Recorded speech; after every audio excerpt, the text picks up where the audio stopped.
Water proofing ചെയ്യുന്നതിൽ ഈ വെള്ളം എന്ന് പറയുന്ന സാധനം മൂലം ഉണ്ടാവുന്ന പ്രശ്നങ്ങളുടെ ഇമ്പാക്റ്റ് ഇല്ലാണ്ടാക്കാനാണ്. ഓക്കെ, അപ്പൊ ഏറ്റവും കൂടുതൽ വെള്ളം വരുന്ന ഒരു സ്ഥലം നമ്മുടെ ബാത്റൂമാണ്. അതൊക്കെ ആ പ്രശ്നം ഒഴിവാക്കുക എന്നുള്ളതാണ് ഇതിന്റെ പോയിന്റ്. ഗ്രൗണ്ട് ഫ്ലോറിലാണെങ്കിലും വാട്ടർ പ്രൂഫിങ് ചെയ്യണം. കാരണം വെള്ളം വന്ന് ബാത്റൂമിൽ വീഴുന്നു, ആ വെള്ളം പ്രോപ്പർലി എല്ലാ വെള്ളവും ഡ്രെയിനിൽ കൂടെ പോകണമെന്ന് നിർബന്ധമില്ല. ചിലപ്പോൾ ടൈലിന്റെ ഇടയിൽ കൂടെ ഒക്കെ വെള്ളം കയറി ഭിത്തിയിൽ പിടിക്കാം, ഭിത്തി വഴി വെള്ളം മേളിലേക്ക് കയറാം, അത് പ്രശ്നം അപ്പുറത്ത് എപ്പോൾ വേണമെങ്കിലും വരാം. വീഴുന്ന സ്വപ്നത്തിന്റെ ടൈമാണ്. കഴിഞ്ഞ എപ്പിസോഡിൽ നമ്മൾ ഡിസ്കസ് ചെയ്തത് പ്ലംബിങ് ചെയ്ത് കഴിഞ്ഞാൽ പ്രഷർ കൊടുക്കുന്നതിനെ കുറിച്ചാണ് ഡിസ്കസ്. ഇന്ന് സാധാരണ സത്യം ഇത് എല്ലാ ആൾക്കും ഒരു പ്രയോജനമുള്ളൊരു എപ്പിസോഡാണ്. എല്ലാവരും ഒരുപക്ഷെ ഇപ്പം ചെയ്യുന്നുണ്ടാകും, പണ്ടൊക്കെ ഒരുപക്ഷെ വീഡിയോ വെച്ച ആളുകൾ ഒരുപക്ഷെ ചെയ്തിട്ടില്ല. പറയാൻ കാരണം ഞങ്ങളുടെ വീട്ടിൽ 2 റൂം എടുത്തപ്പോൾ ചെയ്തിട്ടില്ല, അത് വേണ്ട, ഇതിനാണ് കാശ് കുറക്കണമെന്നൊക്കെ തീരുമാനിച്ച കടവാണ്, തമാശ പറഞ്ഞില്ല. അപ്പം ഇന്നത്തെ എപ്പിസോഡ് അതിനെക്കുറിച്ചാട്ടെ. ഇങ്ങോട്ട് വന്നു കഴിയുമ്പോൾ വാട്ടർ പ്രൂഫിങ്, എനിക്കിപ്പോൾ വാട്ടർ പ്രൂഫിനെ കുറിച്ച് കുറച്ച് അറിയാട്ടെ. കാരണം ഞാൻ ഇവന്മാരുടെയൊക്കെ ചില വീഡിയോസൊക്കെ ഫീച്ചർ ചെയ്തിട്ടേ അതിനെക്കുറിച്ച് എനിക്ക് കുറച്ച് അറിയാം. നിങ്ങളോട് ചോദിക്കണം, നിങ്ങൾക്ക് അറിയാൻ നോക്കട്ടെ. ചിലപ്പോൾ ഞാൻ നിങ്ങളുടെ അത്രയും വലിയ എക്സ്പെർട്ട് ആവില്ല കേട്ടോ. ഇത് ഭവനെ കോമൺ ഉള്ളൊരു സംശയമാണ്. ഇത് നമ്മൾ 2ാമത്തെ നിലയല്ലേ നിൽക്കുന്നത് അല്ലെ, കുറച്ച് ഹൈറ്റ് കൂട്ടി ചെയ്തിട്ടുണ്ട്. സാധാരണ ചില ആൾക്ക് ഉണ്ടാകുന്ന സംശയം മേ ബി ഈ തറവരെ ചെയ്താൽ പോരെ എന്നുള്ളൊരു ഡൗട്ടാണ്. ഞാൻ അതിന് മുന്നേ ഒരു ചോദ്യം അങ്ങോട്ട് ചോദിക്കട്ടെ. ഇതിപ്പോ നമ്മളിപ്പോ ഒരു വീടിന്റെ 2ാം നിലയിലാണ്. ഇവിടെ നിന്ന് ഇപ്പൊ വെള്ളം ലീക്ക് ആയാൽ ചിലപ്പോ താഴത്തെ നിലയില് വെള്ളം വീഴും അല്ലേ? അപ്പൊ അങ്ങനെയെങ്കിൽ താഴത്തെ നിലയിലാണെങ്കിൽ നമ്മൾ വാട്ടർ പ്രൂഫിങ് ചെയ്യണോ? താഴത്തെ നിലയാണെങ്കിൽ വാട്ടർ പ്രൂഫിങ് ചെയ്യണോ വെച്ചാൽ എന്നോട് ചോദിച്ചാലേ ഇപ്പൊ ചെയ്യണമെന്ന് ചോദിച്ചാൽ ചെയ്യണം. വാട്ടർ പ്രൂഫിങ് വെള്ളം എവിടെ ഉണ്ടോ അവിടെ എല്ലാം വാട്ടർ പ്രൂഫ് ചെയ്യണം. അപ്പൊ ഞാനൊരു വീട്ടിൽ ചോദിക്കട്ടെ, ഈ വാട്ടർ പ്രൂഫിങ് ഒക്കെ എന്നാ വന്നേ? അതെന്താ വിഷയം വെച്ചാലേ അതിനും ഒരു വലിയ ചോദ്യമുണ്ട്. പക്ഷെ പഴയ കാലത്ത് അകത്ത് ബാത്റൂം ഇല്ലായിരുന്നല്ലോ. പിന്നെ അത് മാത്രമല്ല, വെള്ളത്തിന് ഉരിഞ്ഞു പോകാനുള്ള ഫെസിലിറ്റി ഉണ്ടായിരുന്നു. അത് ഇങ്ങനെയായിരുന്നു പണ്ട് നമ്മുടെ വീടൊക്കെ. ബാത്റൂമിലാണെങ്കിൽ എനിക്ക് ഉത്തരവില്ല. നമ്മൾ ഒരു എഞ്ചിനീയറിംഗ് ആംഗിളിൽ ചിന്തിക്കുമ്പോഴേ എന്തൊക്കെ റിസ്കുകളുണ്ടോ ആ റിസ്കുകളൊക്കെ ക്യാൻസൽ ചെയ്യുക എന്നുള്ളതാണ്. അപ്പൊ കഴിഞ്ഞ എപ്പിസോഡിൽ നമ്മൾ പ്രഷർ ടെസ്റ്റിങ്ങിനെ കുറിച്ച് പറഞ്ഞു. ഈ പ്രഷർ ടെസ്റ്റിംഗ് ചെയ്യാണ്ടിരുന്നിട്ട് പൊട്ടാണ്ടിരുന്നിട്ടില്ലേ? ഇഷ്ടം പോലെ വീടുകളിൽ പ്രഷർ ടെസ്റ്റിംഗ് ചെയ്യാണ്ട് എല്ലാം മര്യാദയ്ക്ക് ഇരിപ്പുണ്ട്. ഞാൻ ജനിച്ചു വളർന്ന വീട്ടിലൊന്നും പ്രഷർ ടെസ്റ്റിംഗ് ചെയ്തിട്ടില്ല, എനിക്ക് ഉറപ്പാണ്. അപ്പൊ അതങ്ങനെ ഈ നമ്മൾ ഓരോ കാലം മുന്നോട്ട് പോകുന്തോറും നമ്മളിപ്പോഴും ഏറ്റവും ലേറ്റസ്റ്റ് ടെക്നോളജീസ് വെച്ചിട്ട് നമ്മൾ അഭിമുഖീകരിക്കുന്ന ഓരോ റിസ്ക്കും നമ്മൾ ക്യാൻസൽ ചെയ്തുകൊണ്ടിരിക്കുകയാണ്. അതിനുവേണ്ടി നമ്മളൊരു കോസ്റ്റ് മുടക്കുന്നു. ശരിക്കും പറഞ്ഞാൽ പണ്ട് ഇതൊക്കെ ചെയ്യില്ലായിരുന്നല്ലോ എന്ന് പറയുന്നതിൽ പ്രത്യേകിച്ച് കാര്യമില്ല. പണ്ട് അതനുസരിച്ച് വേറെ ചാലഞ്ചസ് ഉണ്ടായിരുന്നു. അപ്പൊ ഈ പണ്ട് ഇതെങ്ങനെയല്ലായിരുന്നല്ലോ, ഇപ്പോ ഏറ്റവും ആദ്യത്തെ ഒരു സംഭവം എന്ന് പറഞ്ഞാൽ ഈ വെള്ളം എന്ന് പറയുന്നത് പ്രകൃതിയുടെ ഒത്തിരി ശക്തികളെ പോലെ തന്നെ ഞാനൊരു എപ്പിസോഡിൽ പണ്ട് പറഞ്ഞിട്ടുണ്ട്, നമ്മുടെ വീട് എന്ന് പറയുന്നത് പ്രകൃതിക്ക് അങ്ങനെ ഇഷ്ടമുള്ള ഒരു സാധനമൊന്നുമല്ല. നമ്മളപ്പോ ആ വീട്ടിൽ താമസിച്ചില്ലെങ്കിൽ വളരെ കുറച്ച് വർഷങ്ങൾക്കുള്ളിൽ പ്രകൃതി ആ വീടിനെ നശിപ്പിക്കും. പ്രകൃതിക്ക് അഗെയിൻസ്റ്റ് ആണ് ഓരോ ബിൽഡിംഗ് കൺസ്ട്രക്ഷൻ ആണല്ലോ. അപ്പൊ നമുക്ക് പ്രകൃതിയോട് ഇണങ്ങി ഒന്നും ജീവിക്കാൻ പറ്റില്ല. അങ്ങനെയെങ്കിൽ നമുക്ക് ഇന്നത്തെ ഒന്നും നമുക്ക് ചെയ്യാൻ പറ്റില്ല. അപ്പൊ അതിന്റെ അല്ല. അപ്പൊ ഇതിന്റെ പോയിന്റ് എന്താന്ന് പറഞ്ഞു കഴിഞ്ഞാൽ, നമ്മള് ഈ വാട്ടർ പ്രൂഫിങ് ചെയ്യുന്നതിൽ ഈ വെള്ളം എന്ന് പറയുന്ന സാധനം മൂലം ഉണ്ടാവുന്ന പ്രശ്നങ്ങളുടെ ഇമ്പാക്റ്റ് ഇല്ലാണ്ടാക്കാനാണ്. ഓക്കെ, അപ്പൊ ഏറ്റവും കൂടുതൽ വെള്ളം വരുന്ന ഒരു സ്ഥലം നമ്മുടെ ബാത്റൂമാണ്. അതൊക്കെ ആ പ്രശ്നം ഒഴിവാക്കുക എന്നുള്ളതാണ് ഇതിന്റെ പോയിന്റ്. വാട്ടർ പ്രൂഫിങ് ചെയ്തേ പറ്റൂ അല്ലെ? ചെയ്തേ പറ്റൂ എന്നുള്ളതല്ല, ഞാൻ ചെയ്തേ പോകാറുള്ളൂ എന്ന് പറയുന്നതാണ് ശരി.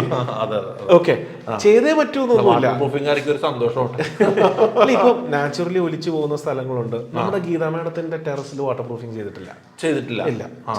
അങ്ങനെ വീഡിയോ നമ്മൾ ചെയ്തിട്ടില്ല. പക്ഷെ നമ്മൾ സൺഷെയ്ഡിൽ ചെയ്തതിന്റെ വീഡിയോ നമ്മൾ ചെയ്തിട്ടുണ്ട്. അത് എഞ്ചിനീയർ ആയ എന്റെ ഒരു കോൺഫിഡൻസ് ആണ്. ഇവിടെ വെള്ളം ലീക്ക് ആവാൻ സാധ്യതയുണ്ട്, നമുക്ക് ചെയ്യണം.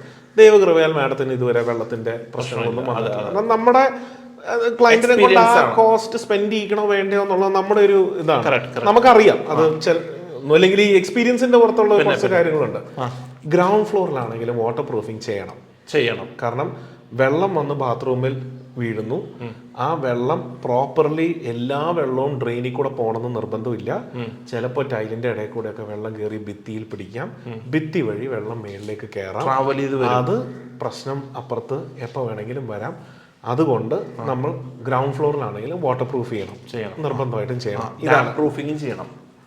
ഡാം പ്രൂഫിങ്ങിന്റെയും വാട്ടർ പ്രൂഫിങ്ങിന്റെയും പർപ്പസ് രണ്ടും രണ്ടാട്ടോ.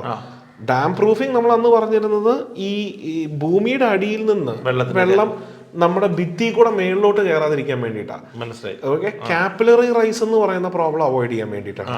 വാട്ടർ പ്രൂഫിംഗ് എന്ന് പറയുന്നത് നമ്മുടെ ബാത്റൂമിൽ വരുന്ന വെള്ളം അല്ലെങ്കിൽ എന്താ ടെറസിൽ മഴ മൂലം വരുന്ന വെള്ളം നമ്മുടെ ഭിത്തിയിൽ ഒരു ഇമ്പാക്ട് വരുത്താണ്ടിരിക്കാൻ വേണ്ടി എന്ത് ചെയ്യണം എന്നുള്ളതാണ്.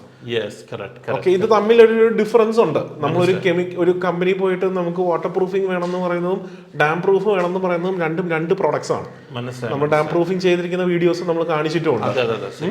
ഡാം പ്രൂഫിംഗ് ചെയ്യേണ്ടത് വാട്ടർ പ്രൂഫിംഗ് ആണ്. ഞാൻ തന്നെ ഒരുപാട് വീഡിയോസ് ചെയ്തിട്ടുണ്ട്. അപ്പൊ ഇത് രണ്ടും നിർബന്ധമാണ്, എല്ലായിടത്തും നമ്മൾ ചെയ്യാറുമുണ്ട്. ഇത്രയും ഹൈറ്റിൽ ചെയ്യുന്നതിന്റെ ആവശ്യകതയും സാധാരണ വെള്ളം സപ്പോസ് നമ്മൾ ഇവിടെ ഒരു വെള്ളം വന്നു കഴിയുമ്പോൾ ഇവിടെ അല്ല വീഴുന്നത്, ഇവിടെ ഈ ടൈൽ ഏരിയയിലേക്ക് കുറച്ചുകൂടെ കയറ്റി. ശരി, എന്നാ ഇബാദിനോടൊരു ചോദ്യം. നിങ്ങളുടെ ഒരു കോമൺ സെൻസ് വെച്ചിട്ട് ഈ എൻറ്റയർ സ്ഥലത്ത് വെള്ളം മൂലം ഡാമേജ് വരാവുന്ന ഏറ്റവും വീക്കസ്റ്റ് പോയിന്റ് ഏതാണെന്ന് പറയാമോ?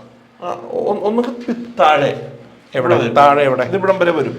കാരണം വെള്ളം കുത്തി ഒലിച്ച് ഇവിടം വരെ വരാനുള്ള സാധ്യത. ശരി, ആ കുത്തി ഒലിക്കുന്നത് എവിടെയായിരിക്കും ഏറ്റവും കൂടുതൽ ഉണ്ടാവുക? ഭിത്തിയില്. എവിടെ? ഈ കോർണർ ആ കോർണർ. എന്നാൽ ഏറ്റവും കൂടുതൽ വെള്ളം വരുന്നത് നമ്മൾ ഷവർ ചെയ്യുന്നിടത്തല്ലേ? ഇവിടെ നമ്മൾ കുളിക്കുന്നു, ബക്കറ്റ് വഴിയോ ഷവർ വഴിയോ കുളിക്കുന്നു, വെള്ളം ഇവിടെ വീഴുന്നു. നമ്മൾ ബാത്റൂമിൽ ഒരു സ്ലോപ്പ് കൊടുത്തിട്ടുണ്ട്. ആ സ്ലോപ്പ് വഴി ഈ ഒരു ഡ്രെയിൻ പോയിന്റിലേക്ക് പോകുന്നു. അതിൽ പോകാത്ത വെള്ളം ദേ ആ പോയിന്റിൽ കോർണറിൽ പോയി നിൽക്കുന്നു. ആ കോർണറിൽ നിന്ന് മേളിലോട്ട് കയറുന്നു. ഇതാണ് അതിന്റെ നാച്ചുറലി സംഭവിക്കാനുള്ളത്. അപ്പൊ നമ്മൾ കുളിക്കുമ്പോഴും എല്ലാത്തും നമ്മുടെ ഭിത്തിയിലേക്കൊക്കെ വെള്ളം വീഴുന്നുണ്ട്.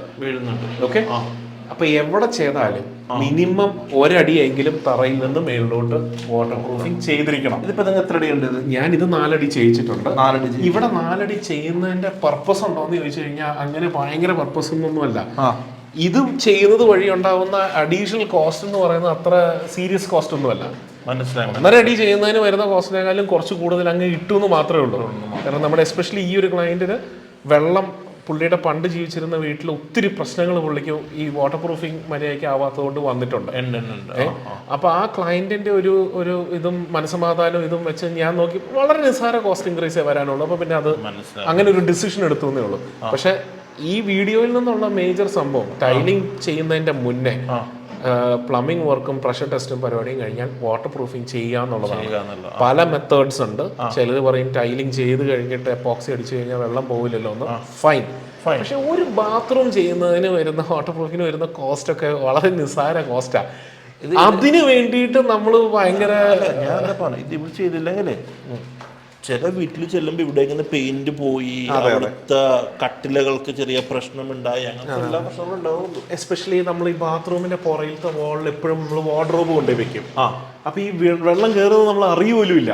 കാരണം വാർഡ്രോബ് ഇരിക്കുന്നതുകൊണ്ട് അതിന്റെ നമ്മൾ കാണത്തില്ലല്ലോ. പെട്ടെന്ന് വരില്ല, കുറെ നാളുകളിലേ വരുള്ളൂ. അപ്പൊ എന്റെ അഭിപ്രായത്തിൽ എന്താണെങ്കിലും ഒരു 1.5 അടി നമ്മൾ നിർബന്ധമായിട്ടും ചെയ്യണം. അതിന് ഒരു രീതിയിൽ ഒരു ആ കോസ്റ്റ് ലാഭിക്കാന്ന് വിചാരിക്കേണ്ട. ആ കോസ്റ്റ് ലാഭിച്ചുകൊണ്ടൊന്നും നിങ്ങൾ ഭാവിയിൽ ഭയങ്കര ഇതൊന്നും ഉണ്ടാക്കാൻ പാടില്ല. അപ്പൊ പക്ഷെ ഇവിടെ ഞാൻ 4 അടി ചെയ്യിച്ചത്, നിങ്ങളുടെ ചോദ്യത്തിന്റെ ഉത്തരം 4 അടി ചെയ്യിച്ചത് ഒരു മനസ്സമാധാനത്തിന് വേണ്ടി അഡീഷണലി ചെയ്യിച്ചു എന്ന് മാത്രമേ. നോർമലി എത്ര അടി വരെ ചെയ്യണം? ഞാൻ 2 അടി വരെ എപ്പോഴും ചെയ്യിക്കാറുണ്ട്. അല്ലെ? അപ്പൊ 2.5 അടി നിങ്ങളൊരു 1/2 അടി കൂടെ കൂട്ടി ചെയ്യിച്ചു. അങ്ങനെ വേണ്ട. അവിടെ ഒരു വാട്ടർ പ്രൂഫിങ്ങിന്റെ ഒരു എക്സ്പേർട്ടിനെ കൊണ്ടുവരിക, അദ്ദേഹത്തിന്റെ ടെക്നിക്കൽ ഒപ്പീനിയൻ എടുക്കുക. നിങ്ങൾ ആരാണോ ഒരു വീടിന് നിങ്ങൾ പണിയാൻ സഹായിക്കുന്നത് അയാളുടെ അഡ്വൈസ് സ്വീകരിക്കുക. വാട്ടർ പ്രൂഫിങ് അവോയ്ഡ് ചെയ്യാം എന്നുള്ളതൊന്നും ചെയ്യേണ്ട കാര്യമില്ല, ചെയ്യരുത്. എസ്പെഷ്യലി ബാത്റൂംസിൽ ഞാൻ എടുത്തു പറയുള്ളൂ. ഞാൻ പറഞ്ഞില്ലേ, ടെറസിൽ ഞാൻ ചെയ്യിക്കാത്ത സിറ്റുവേഷൻസ് ഉണ്ടായിട്ടുണ്ട്. പക്ഷെ that doesn't mean bathroom avoid ചെയ്യാന്നല്ലല്ലോ. അല്ല, ചെയ്യണം. അത് ചെയ്യണമെന്ന് തന്നെ അഭിപ്രായം. സന്തോഷം കേട്ടോ. നമ്മുടെ ഓഡിയൻസിന് ഇതൊക്കെ വീട് വെച്ചപ്പോഴും നിങ്ങൾ ശ്രദ്ധിച്ചിട്ടില്ലെങ്കിൽ ഇതൊക്കെ അതാന്ന് വീടൊന്നും സ്വപ്നമില്ല പറഞ്ഞിട്ട് ചെയ്തിട്ടില്ല എന്നുണ്ടെങ്കിൽ ചെയ്യണം കേട്ടോ. വീട് വെക്കുന്ന ആളുകൾ ഇങ്ങനത്തെ ഒരു പ്രാക്ടീസൊക്കെ ചെയ്ത് വേണം മുന്നോട്ട് പോകാൻ. അപ്പം സന്തോഷം കേട്ടോ. വീണ്ടും കാണാം. ബൈ.